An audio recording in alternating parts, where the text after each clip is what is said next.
can take the questions from there and our panel of speakers will address them.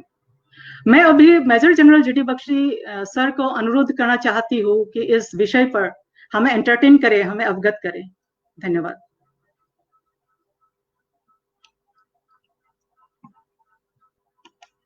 मैं बहुत ही proud feel कर रहा हूं कि इतनी डिस्टिंग्विश्ड पैनल्स के साथ मैं हूं जिन्होंने अपने देश में जागृति लाने के लिए इतना कुछ किया है। पुष्पेंद्र कुलश्रेष्ठ जी, doctor Kapil Kumar Chandra Bose ji, colonel RSN Singh बहुत ही मेरे घनिष्ठ मित्र हैं और आज हम सब इकट्ठे हैं क्योंकि एक चीज हमको जोड़ रही और वो है एक ऐसा शख्स, एक ऐसा इंसान जिसकी वजह से आज हम इस आजाद हवा में सांस ले रहे, एक आजाद माहौल में चैन की सांस ले रहे हैं, तिरंगा को फहराते हमारे आसमान में देख रहे। और क्यों और कैसे?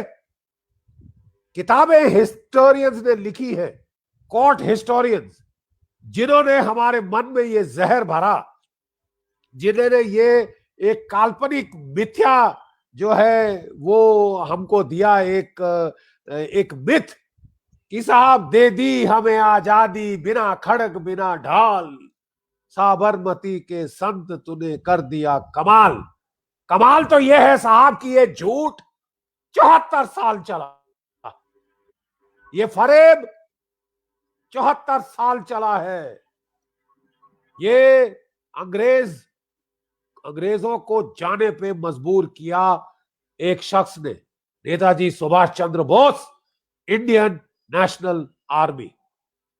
और अभी तक हमारे पास इसके बारे में जो कि ऑथेंटिक एक जो स्टेटमेंट थी, एक जो बयान था, वो था प्राइम मिनिस्टर क्लेमेंट एटली का, जो 1956 में कलकत्ता आया और जब उससे पूछा जस्टिस PB चक्रवर्ती ने कि साहब आप अंग्रेज 45 में जंग जीत के आए थे, आपका तारा 7वें आसमान पे था, जर्मनी जापान को आप हरा चुके थे, तो आप 2 साल बाद या क्या 1.5 साल बाद इतनी तेजी से दौड़े क्यों?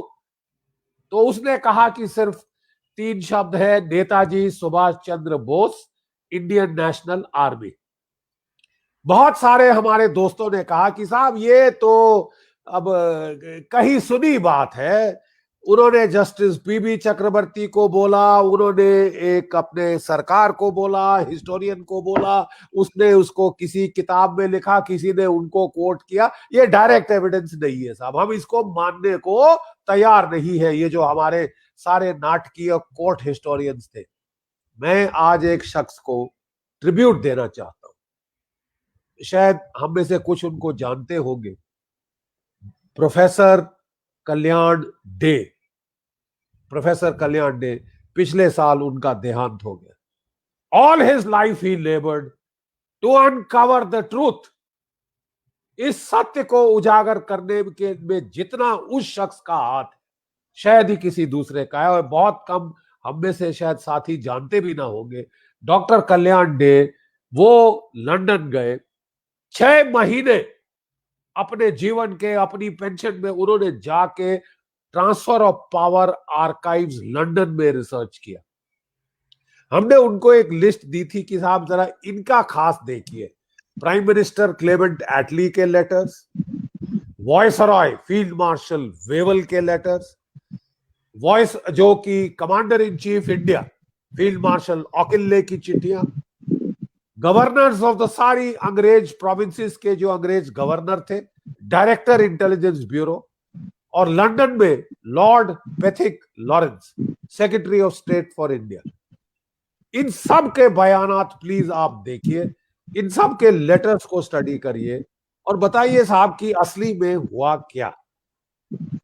ये जिन्होंने आजादी के आने में या ग्रांट ऑफ इंडिपेंडेंस में पिवटल रोल प्ले किया, उनका क्या बयान है, उनकी क्या चिट्ठी है, लिखित डॉक्यूमेंट्री एविडेंस क्या कहता है।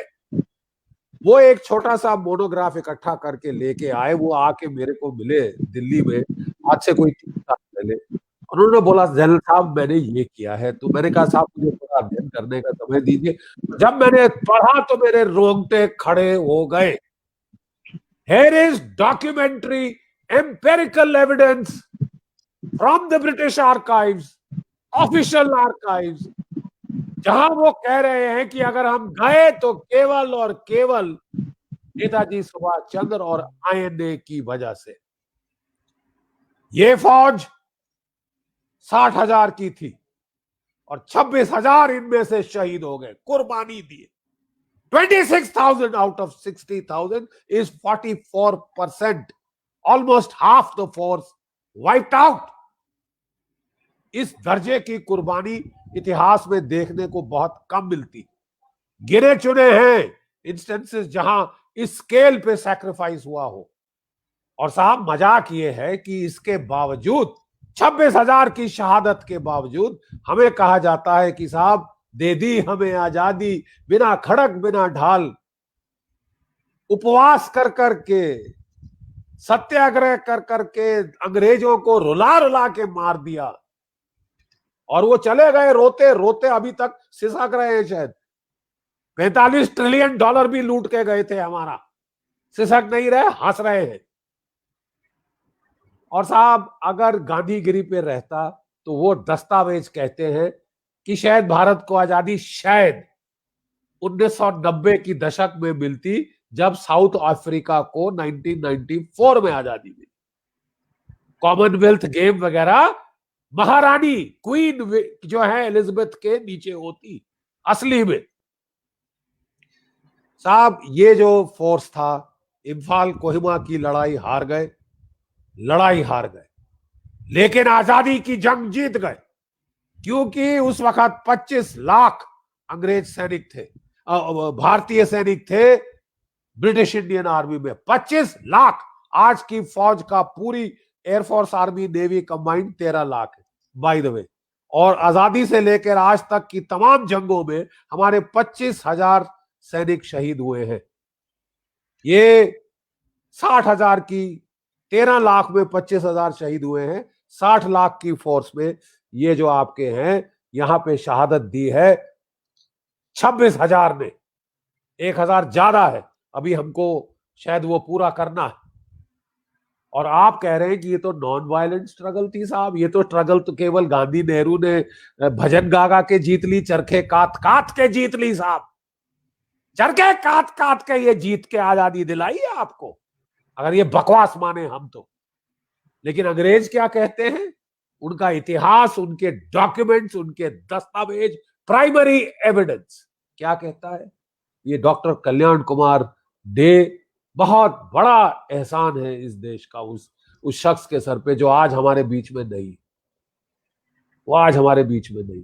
लेकिन मैं उनको प्रणाम करना चाहता कि वो सत्य उजागर करके गया, जिस सत्य को अंग्रेजों ने छुपाने की कोशिश करी, जिस सत्य को नेहरू गांधी परिवार और उनके चाटुकारों ने छुपाने की कोशिश करी और बड़ी सफलता से छुपा के रखा। साहब अगले 3-4 साल अगर आप पिछले छोड़ दें तो वो तो कामयाब हो गए थे।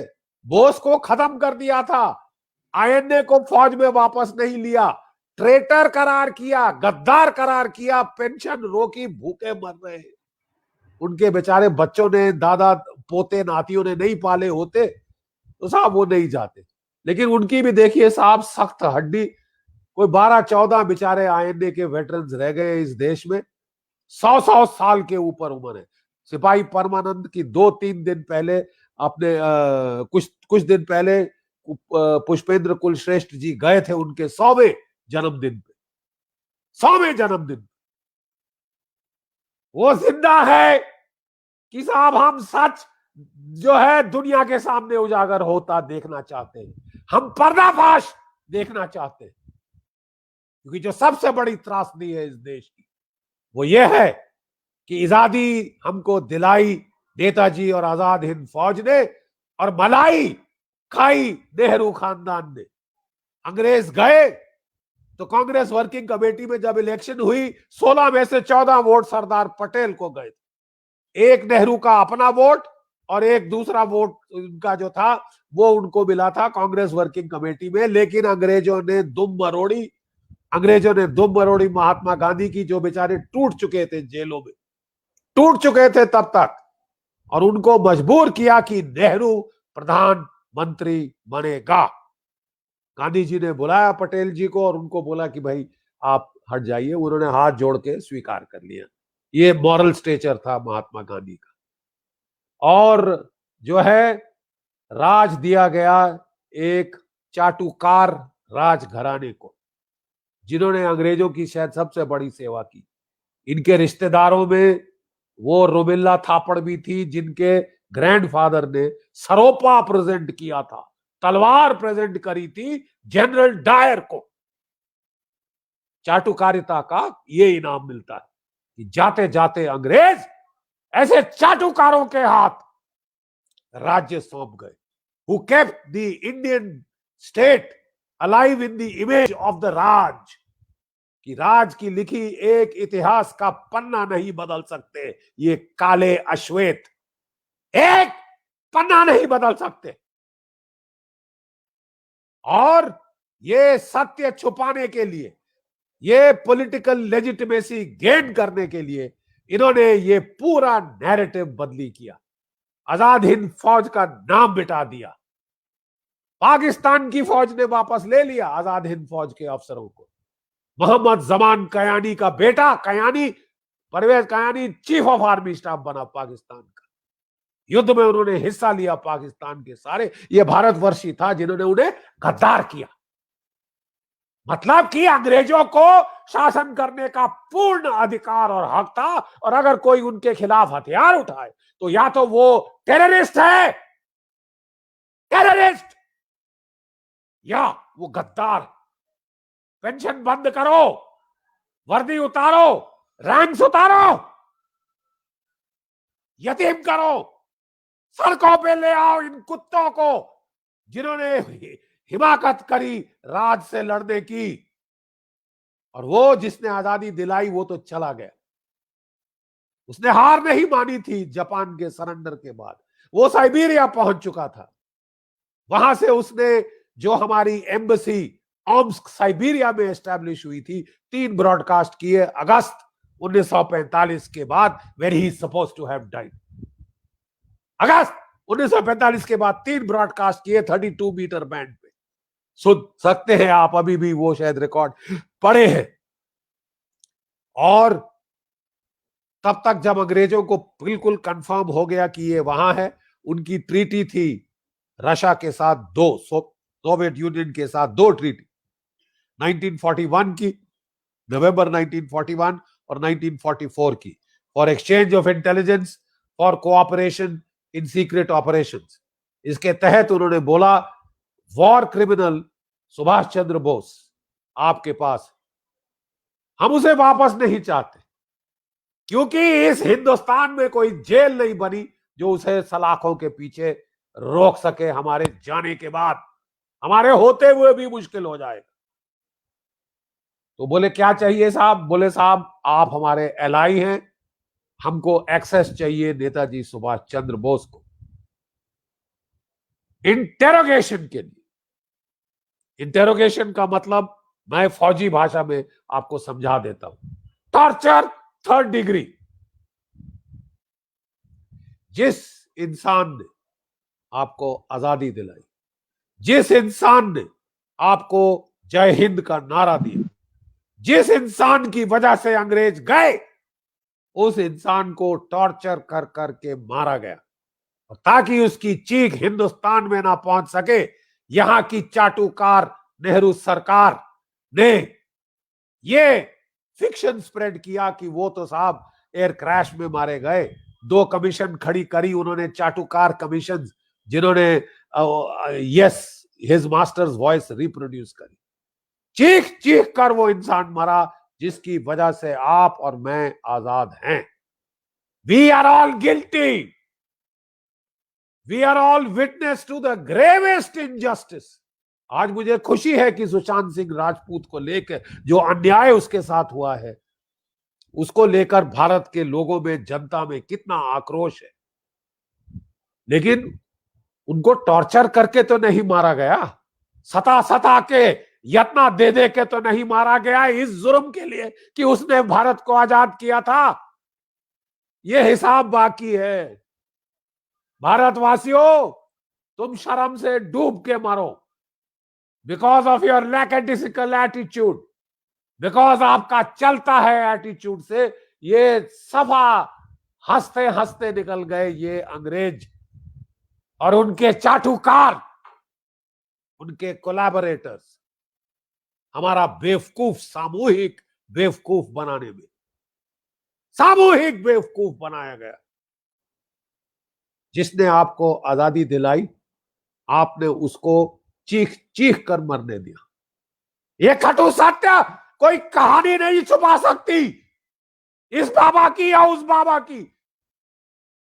लगा लो मलहम हमारे जख्मों पे, तुम नहीं छुपा सकते, तुम सत्य को नहीं छुपा सकते, क्योंकि सत्य, the truth has a very uncomfortable habit of coming up, coming alive. देवियों और सज्जनों, हम नेताजी को जिंदा नहीं कर सकते, कोई ताकत रूहानी उनको अब फिर जीवन नहीं दे सकती, लेकिन आपको इज्जत तो दे सकते हो, जो इज्जत जीते जी नहीं दी, जो इज्जत उनके 74 साल चले जाने के बाद, 78 साल चले जाने के बाद नहीं दे पाए आप, क्या आज आप नहीं दे सकते? कैन यू, आप ये ऋण नहीं चुका सकते? पितृ ऋण होता है जिसके बगैर, चुकाए बगैर आप मर नहीं सकते। गुरु ऋण होता है, आजादी से बड़ा क्या ऋण है? हमको ये प्रायश्चित करना होगा और ये शोक सभा है, ये प्रायश्चित की सभा है। आज हम इकट्ठे हुए हैं अपनी सरकार से ये डिमांड करने, ये जो है एक विनती, एक अर्जी करने कि साहब नेताजी की आत्मा को तब शांति मिलेगी जब आप उनको सामूहिक रूप से इज्जत दें। उनकी मूर्तियां चावड़ी बाजार में तो बहुत हैं, बहुत सारी मूर्तियां हैं चावड़ी बाजार के छुपे कचड़े के ढेरों के आसपास। उसे राजपथ पे लाएं, जिसने राज को हटाया, उखाड़ फेंका, जिसने राज को उखाड़ कर फेंका, उसे राजपथ पर लाएं।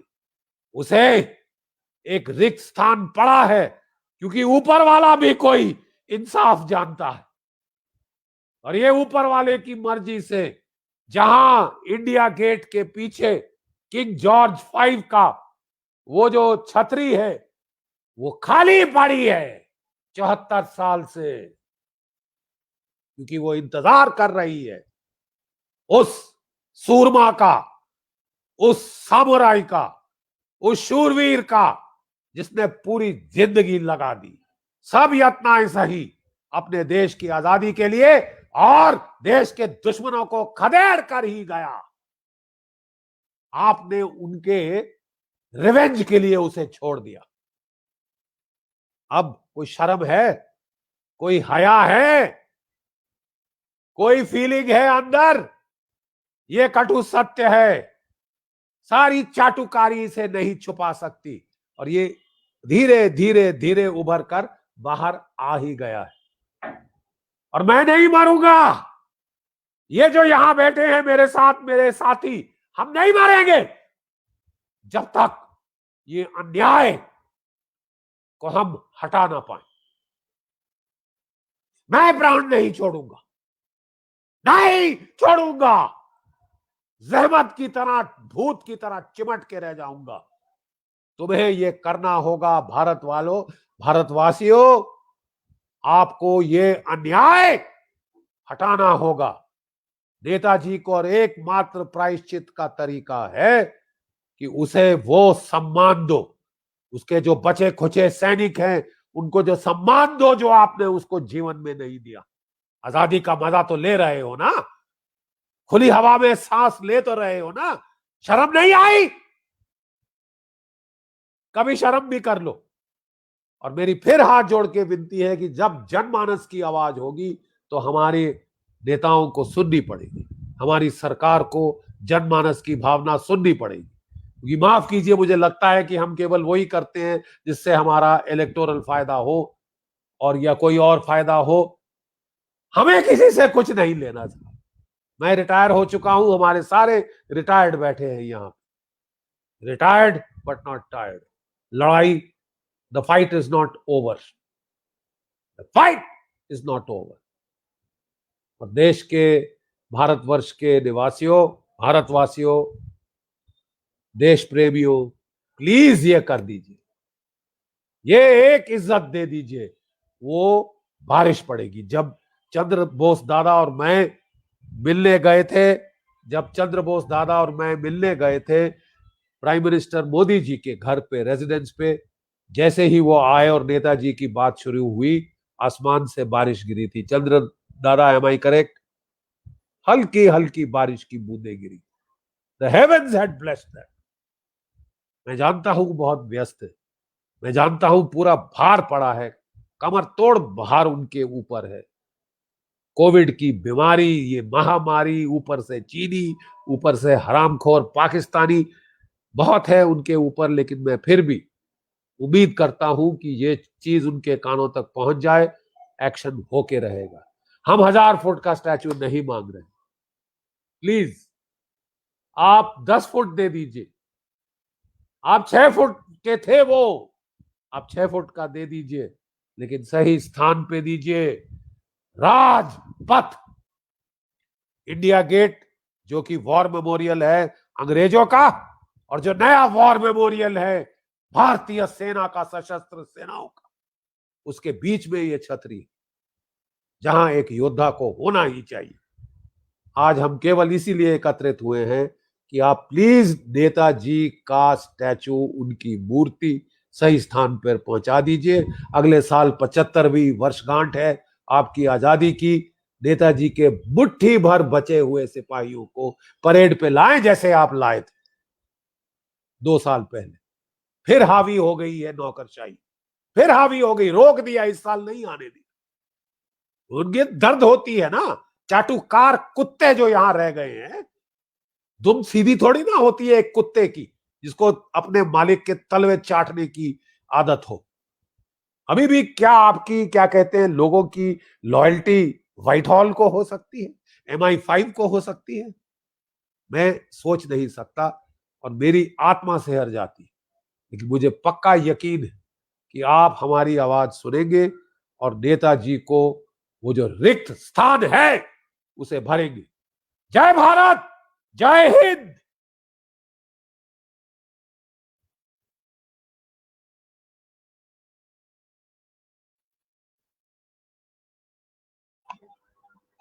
बहुत बहुत धन्यवाद major general GT Bakshi sir. आपकी जब आवाज और जो नेताजी के बारे में बोलते हुए सुनती हूँ तो मेरे रोंगटे खड़े हो जाते हैं, आंखों से कई बार मेरे आंसू भी निकले।